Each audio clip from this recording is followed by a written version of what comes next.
आने वाले दिनों में जम्मू कश्मीर में नेशनल कॉन्फ्रेंस और बीजेपी के बीच में साझेदारी देखी जा सकती है, यानी नेशनल कॉन्फ्रेंस बीजेपी के साथ अलायंस करके जम्मू कश्मीर में सरकार बना सकती है। यह कहा है पीपुल्स कॉन्फ्रेंस के चेयरमैन सज्जाद गनी लोन ने। सज्जाद गनी लोन ने द वायर में करण थापर को एक इंटरव्यू दिया और उस इंटरव्यू में ये सारी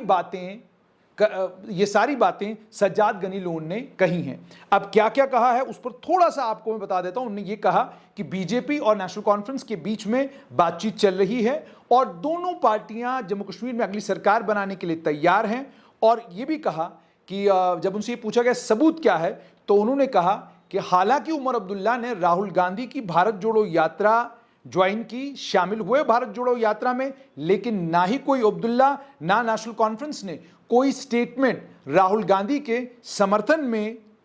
उस यात्रा के समय दिया। और यह भी उन्होंने कहा सिर्फ इतना ही नहीं, बल्कि जब राहुल गांधी को मेंबर पार्लियामेंट के तौर पर, लोकसभा के सदस्य के तौर पर उनकी सदस्यता रद्द कर दी गई,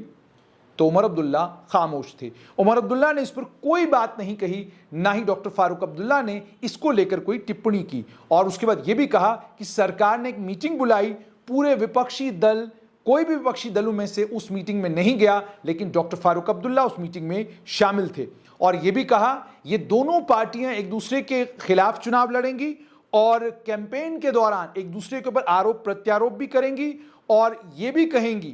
कि पीपुल्स कॉन्फ्रेंस के ऊपर इल्जाम लगाएंगी, अन्य राजनीतिक दलों के ऊपर इल्जाम लगाएंगी कि ये बीजेपी के पार्टनर हैं। लेकिन जिस समय सरकार बनाने की बारी आएगी, डॉक्टर फारूक अब्दुल्ला भारतीय जनता पार्टी के साथ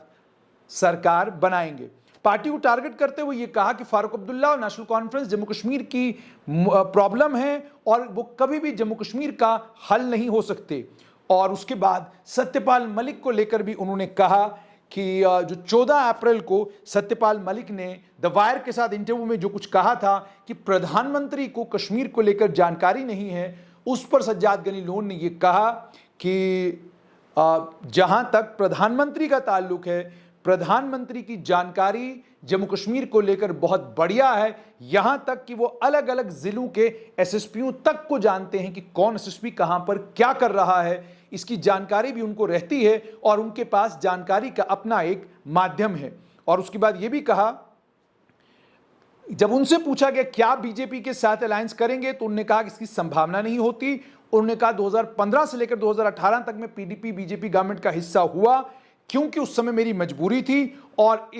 अब वो बात मेरे ऊपर अप्लाई नहीं होती। उसके बाद उन्होंने ये भी कहा कि जो पूर्व राज्यपाल सत्यपाल मलिक हैं, उनको लेकर कहा कि प्रधानमंत्री का जहां तक ताल्लुक है वो हालात के बारे में बहुत बेहतर तरीके से वाकिफ हैं और सिर्फ इतना ही नहीं बल्कि उनका अपना एक माध्यम है जिस माध्यम के जरिए उनको कश्मीर को लेकर जानकारी रहती है। और उसके बाद उन्होंने ये भी कहा कि सत्यपाल मलिक को उन्होंने लंदन से कहा कि मेहरबानी करके आप असेंबली डिसॉल्व मत कीजिएगा, आपने अगर असेंबली डिसॉल्व कर दी तो जम्मू कश्मीर में अगले 10 साल तक चुनाव नहीं होंगे। उन्होंने कहा सत्यपाल मलिक ने मेरी बात नहीं मानी, हालांकि मेरे पास नंबर नहीं थे, मैं सरकार नहीं बना सकता था, लेकिन सत्यपाल मलिक ने मेरी बात नहीं मानी और जम्मू कश्मीर की असेंबली को भंग कर दिया। नतीजा ये निकला कि उसके बाद से लेकर आज तक का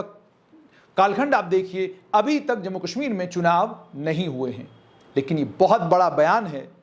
कि नेशनल कॉन्फ्रेंस बीजेपी के साथ आने वाले कल में गठजोड़ कर सकती है, गठबंधन बना सकती है और बीजेपी नेशनल कॉन्फ्रेंस की जम्मू कश्मीर में सरकार बन सकती है। जबकि आप ये जानते हैं कि नेशनल कॉन्फ्रेंस हो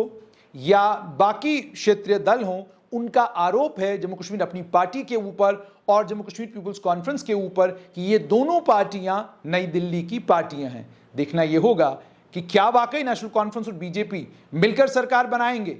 या कहानी कुछ और होगी।